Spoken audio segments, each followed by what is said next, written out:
През последните няколко години кибератаките стават все по-сложни и вече не са насочени само към операционната система Windows. Все по-често са засегнати и компютри с macOS и Linux. Наскоро експерти по киберсигурност разкриха две нови зловредни програми, които представляват сериозна опасност за потребители и организации по целия свят. Това са Chili Hell, специално създаден зловреден софтуер за macOS, и ZinoRat. Троянец за отдалечен достъп, написан на езика Go, който атакува както Windows, така и Linux системи. А сега нека разгледаме по-подробно какво представлява Chili Hell. Chili Hell е нов тип backdoor. Това е зловреден софтуер, който позволява на хакерите да получат скрит достъп до заразеното устройство. Програмата е написана на C++ и е предназначена за компютри с macOS и процесори на Intel.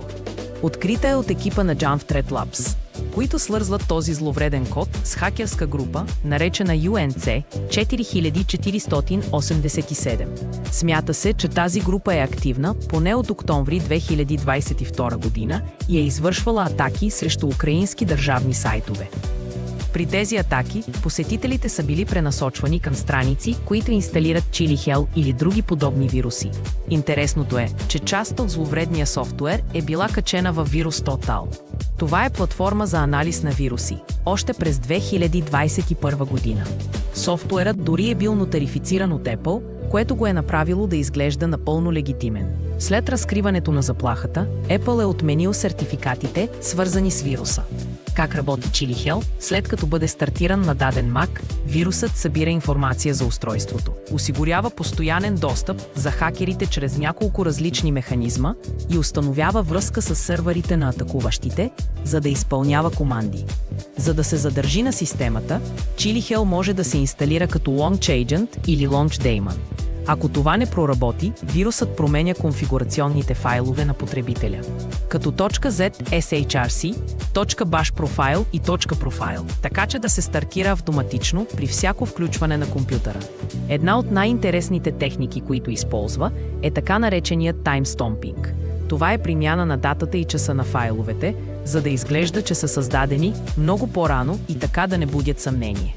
Вирусът може да изпълнява широка гама от команди, от стартиране на обратна конзола към сървъра на хакерите, до сваляне на нови версии на самия зловреден код. Кражба на информация за потребители от директорията AdsPassword и дори грубо разбиване на пароли със списък, предоставен от хакерите. Експертите подчертават, че Chili Hell е изключително гъвкав. Фактът, че е бил нотарифициран от Apple, е ясен знак, че не всяко подписано приложение е безопасно. А сега нека обърнем внимание на ZinoRat. Докато Chili Hell засяга основно потребителите на macOS, ZinoRat е заплаха за Windows и Linux системи. Това е така нареченият RAT, троянец за отдалечен достъп, който дава пълен контрол на хакера върху заразения компютър. ZinoRat използва Telegram бот Simipolar Terrors Bot за управление на заразените устройства. Тоест, веднъж щом компютърът е заразен, хакерите могат да изпращат команди чрез Telegram и да управляват машината от разстояние. Какви са възможностите на ZinoRat?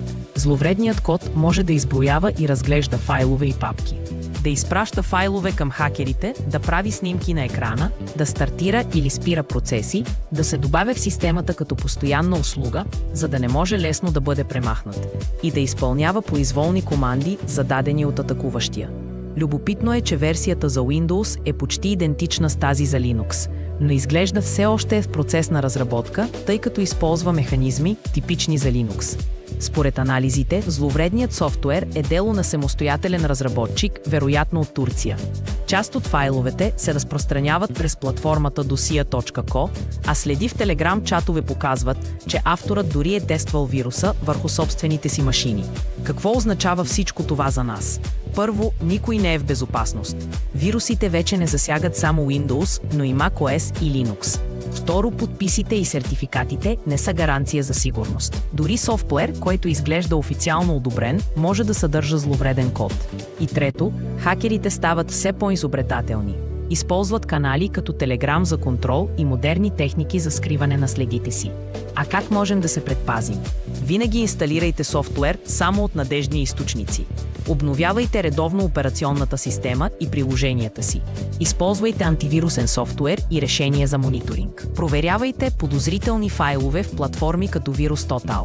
И не на последно място, следете новините за киберсигурност, защото знанието е първата стъпка към защитата. В заключение, Chirihel и Zinorad показват колко динамична е средата на киберзаплахите днес. Независимо дали сте потребител на Mac, Windows или Linux, важно е да сте бдителни и да предприемате мерки за защита. Вирусите вече не са универсални, те са целенасочени, персонализирани и все по-трудни за засичане.